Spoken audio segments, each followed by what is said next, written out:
Alright folks, welcome back to the Flip Flop Fab Shop. In this video we're going to be adjusting this, tightening this adjusting nut on the Burfield joint, and then we're going to be doing the hub studs again on the Burfield joint. My adjuster nut keeps coming loose.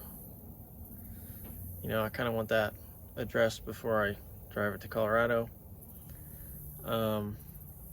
Then I'm going to be adjusting the power steering box, like preset, the tightness on the power steering box, because on the highway I have play, like a lot of play.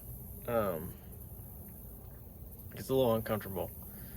Even after I replaced everything, suspension and steering wise, now I can tell it's like definitely something in the steering. It's not like a bushing or anything. So we're gonna adjust the steering box, see if that helps. And then what else was there? Oh, fan clutch. We'll be doing the fan clutch. So yeah, stay tuned.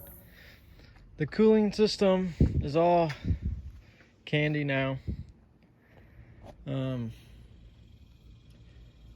Now we're going to tackle, let's see if I can get this on video actually.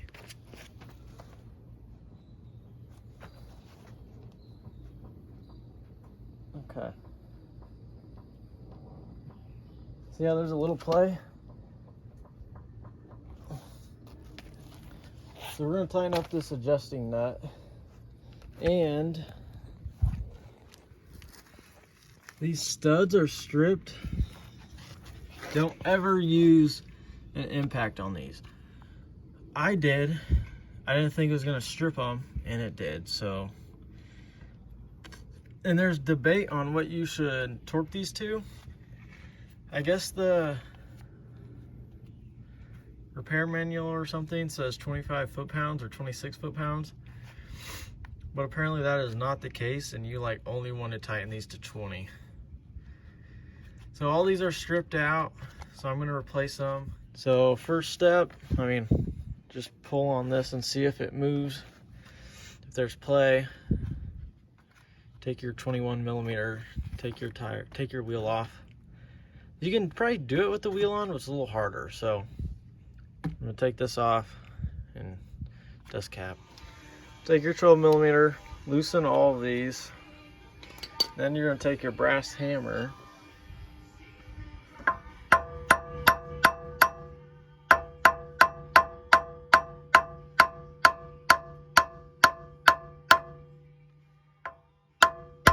there.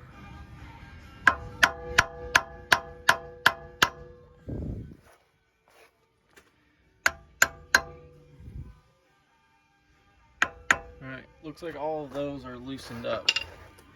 So I used a screwdriver and a hammer and these to pry the dust cap off. And now that we got that off, you're going to want some of these. I forget what these are called. And there's this guy right here. And you're going to want to set something that you can use to put stuff on that's going to be greasy.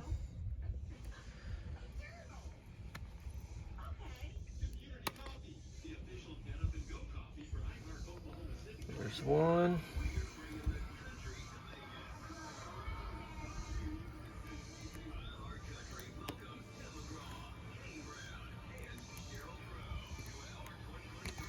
There's two.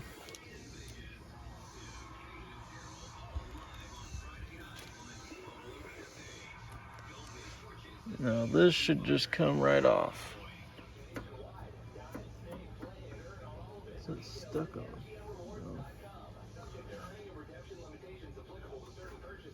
There we go.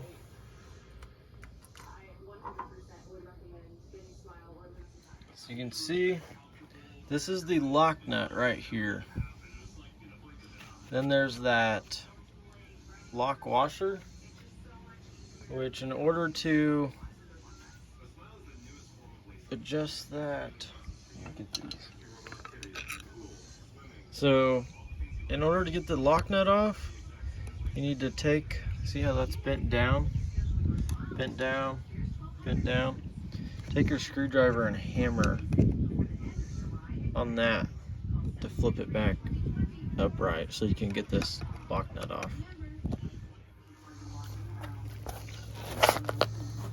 So, I ordered this 54mm socket from Marlin Crawler.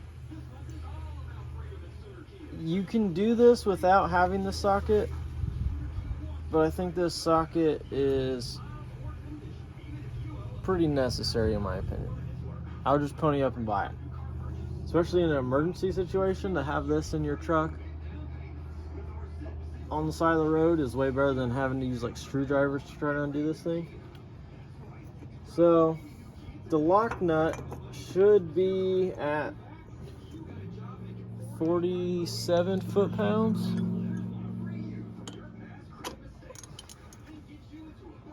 So we're gonna break that guy off, which that didn't seem anywhere close to 47 foot-pounds. And I adjusted this, so maybe it's my error.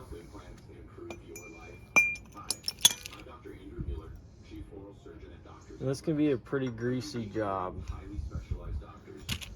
Okay, that's the lock nut. Get a screwdriver to get this lock washer. It has a little spline that it sits in.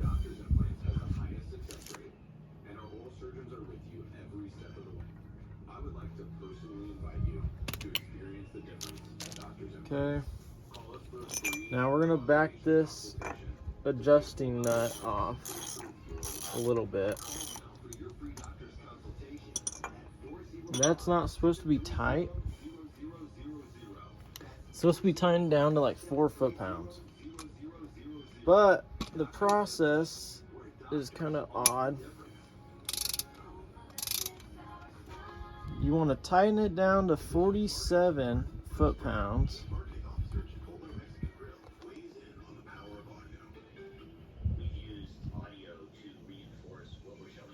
Okay, that's 47. So what you're going to do is tighten it to 47 foot-pounds.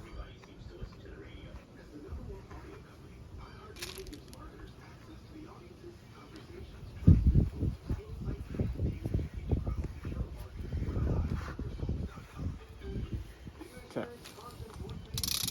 So we're going to tighten this down to 47 foot-pounds.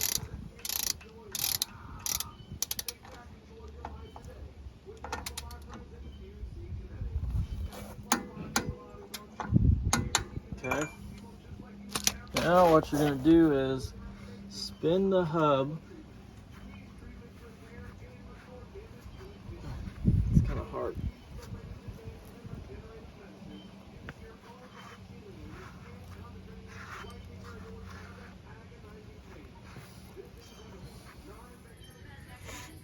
So as you saw, I tightened the lock nut to 47 foot-pounds, spun this, and then tightened it. I spun it both ways.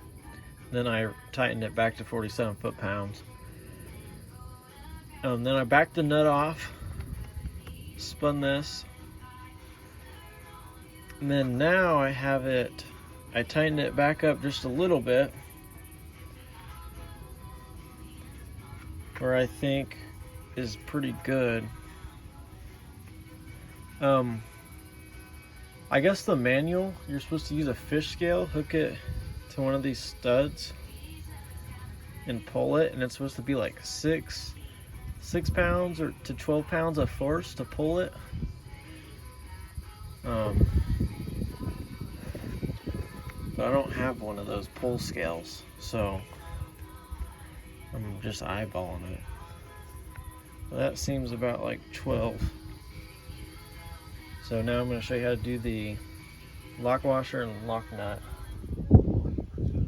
There's 47.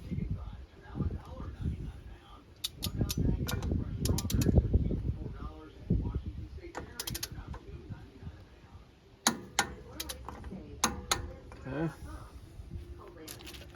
And then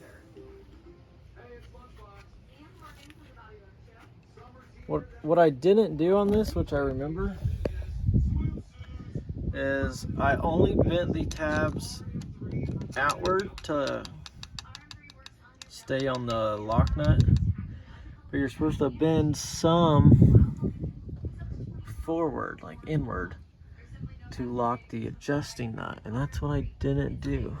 So like this one, see how the flat edge of the adjusting nut's right there? I'm gonna bend this tab inward to lock the adjusting nut.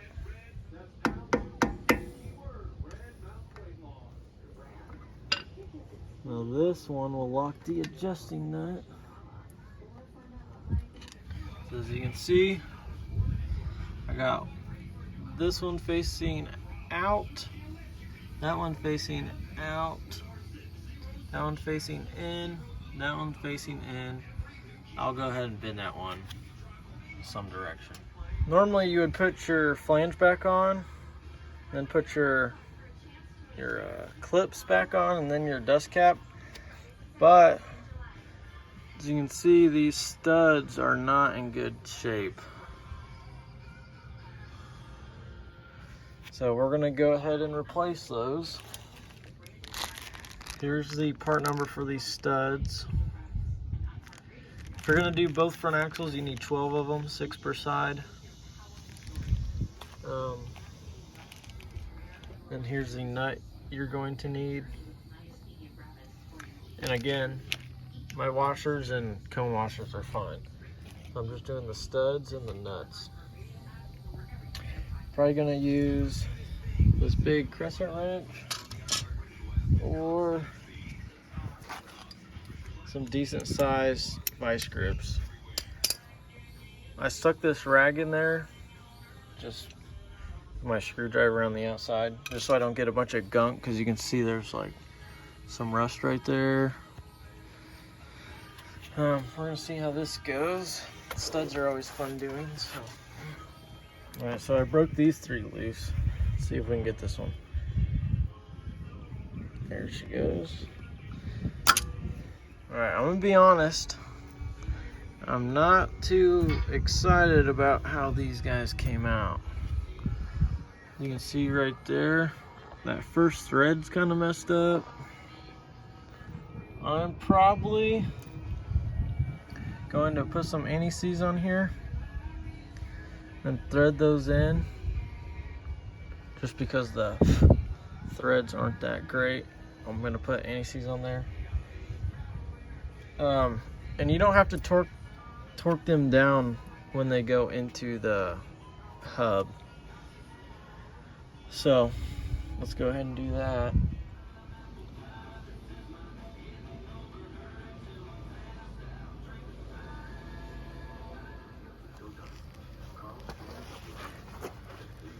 So after doing half of them, I developed a pretty good method.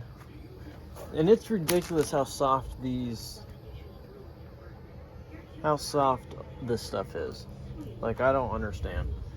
Anyway, what we're gonna do, anti-seize, stick that in your hole, get it hand tight, okay? Get some more, put it on the stud, and take your nuts. We're gonna do the 2 nut method here. Thread that all the way, hand tight, and then get your next nut, put that on.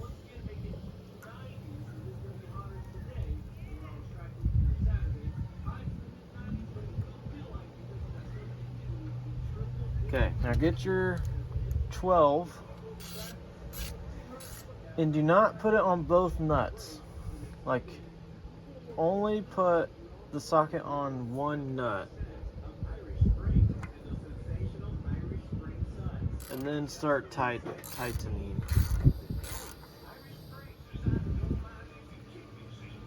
Oh my gosh.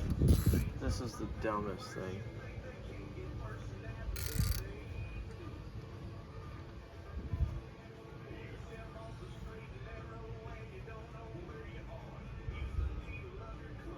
Okay, I thought that was strip. It's not. But these things are so fragile. I don't understand. But the first one, I had the 2 nuts on there, and I lined them up so you could fit the socket over both of them. And since these are so soft, if you keep doing that and tighten it all the way in, that one nut,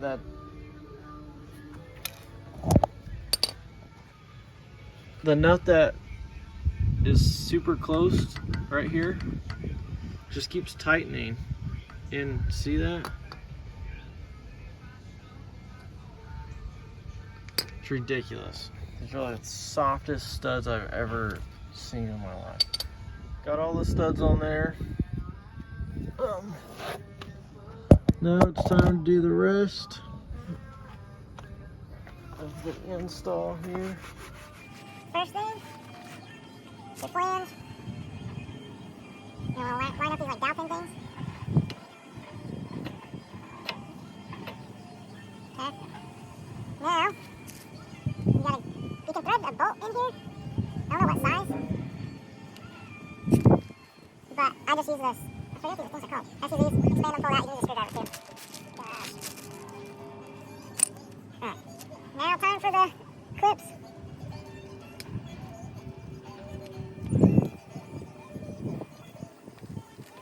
Oh.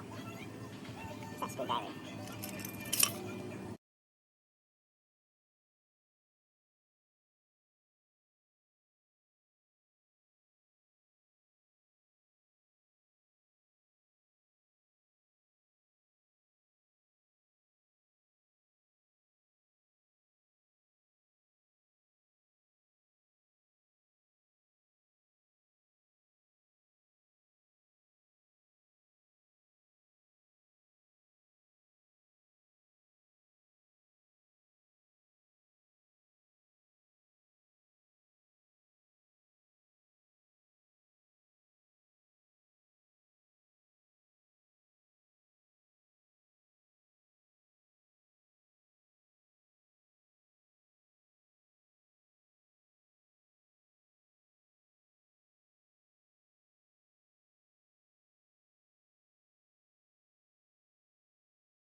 Got the dust cap on. I used one of these sockets here.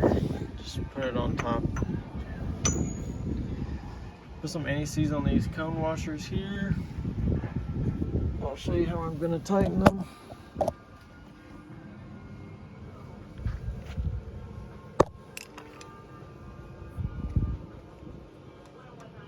So I'm going to take a hammer to the cone washer. Okay. Just to get them seated. Make sure you don't hit the threads.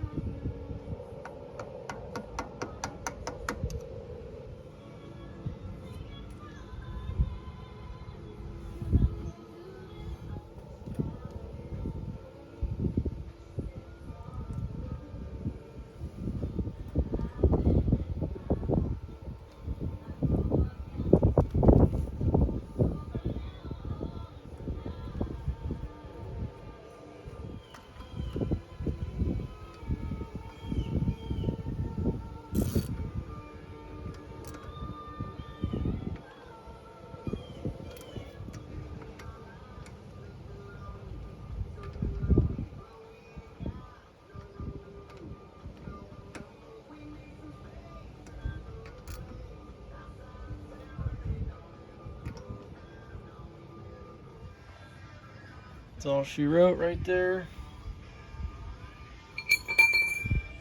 All right. Doesn't move anymore.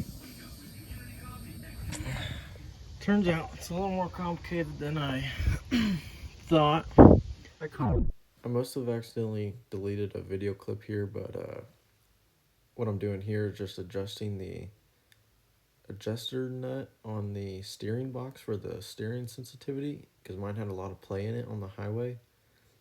even after I replace all steering components and everything. So right here, I couldn't access the adjusting nut with the battery box in there. So I had to pull that all out, which it was pretty easy, but yeah, that's what we're doing here.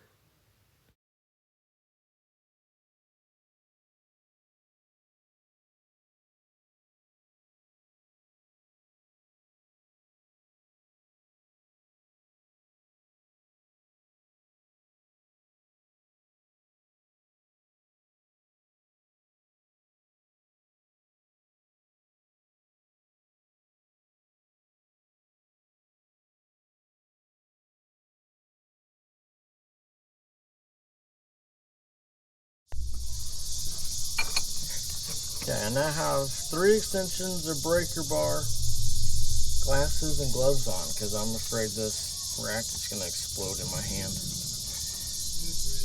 Okay. Goodness.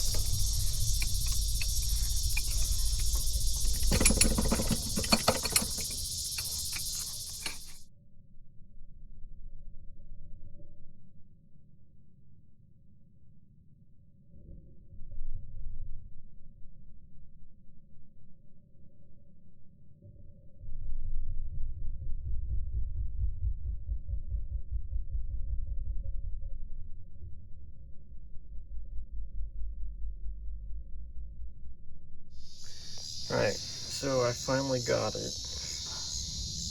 Put the wrench around the nut. I had to use the old wrench on the screwdriver method there. And I had to spray with WD-40, tighten it, loosen it, tighten it, loosen it. Finally, since this was such a big, I tightened it 3/4 of a turn.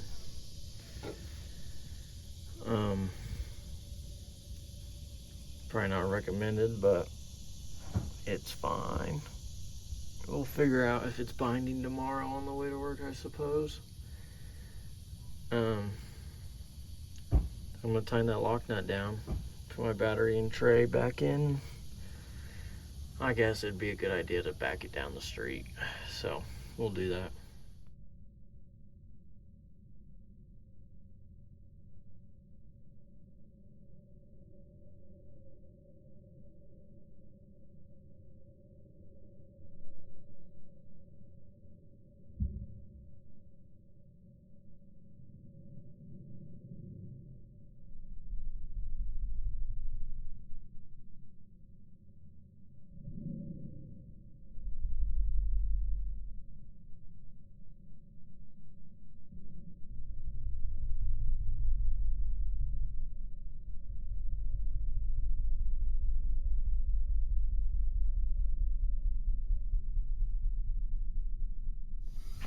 I do my fan clutch. You can see there's like oil on the back side of it. And I haven't noticed it being super loud lately. So, here's my new one. Got it from Rock Auto, 80 bucks for ASIN.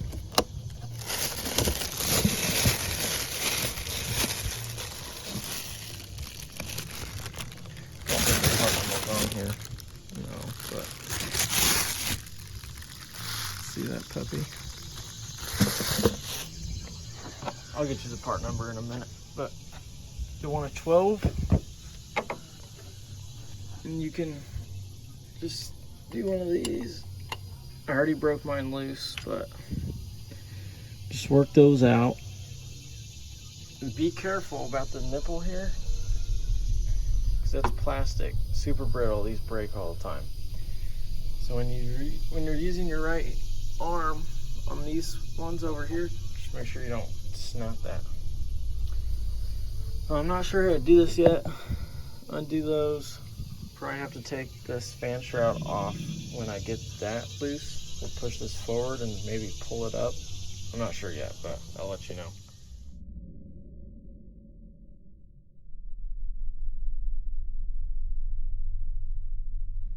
Alright, so I undid the two 14s that hold this on.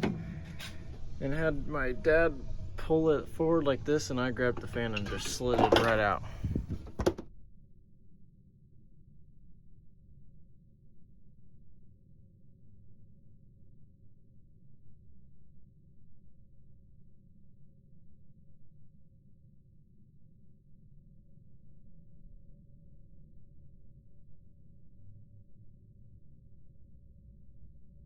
All right, so quick side by side. This is probably like an AutoZone or a Riley's one. So I just looked it up. This is $42 from AutoZone if this is the same one. Okay. This is the ASIN OEM. Look at the size difference.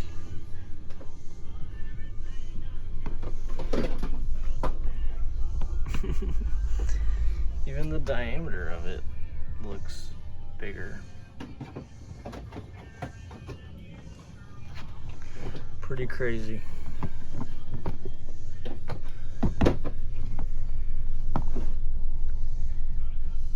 All right, time to put the fan on.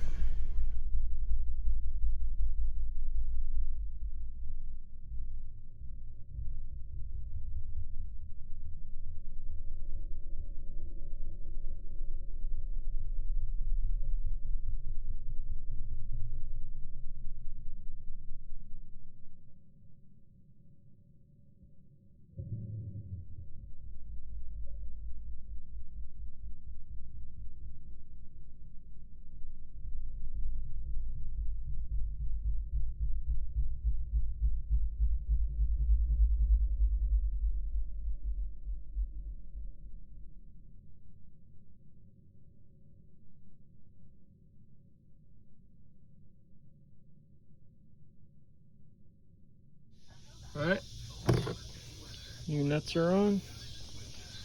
Time to put it back in. Probably need my dad again.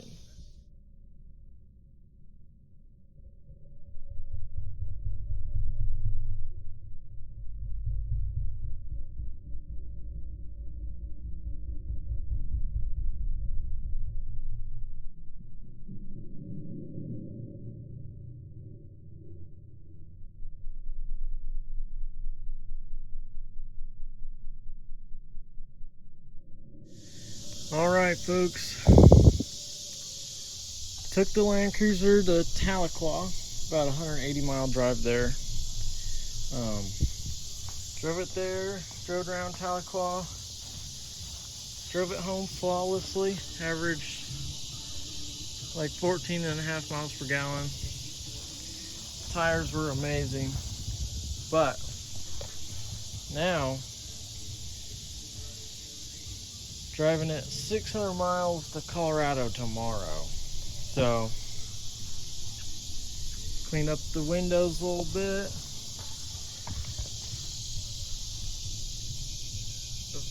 Don't look at the welds, but put some exhaust hangers on because mine were shot. Oil change, checked the front and rear diff, filled them up. Got a spare water pump, spare alternator, and a spare starter in the truck ready to rock and roll whenever the time comes. So I'll probably be keeping you guys posted on the drive, letting you know how she's doing. I'll show you how I got the back looking.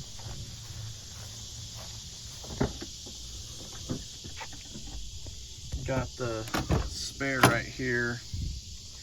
It'd be sick if I had a rear swing out right now, but it's about as good as it's gonna get. So I'll keep you guys posted on the drive and probably record some, doing about 3 trails, I think. All medium levels, nothing crazy. It's the first time this thing's getting driven that hard. Well, under my ownership for the 6 years I've had it. So she's finally ready to rock and roll. I'm proud. Hopefully she won't let me down. Old Marlin here.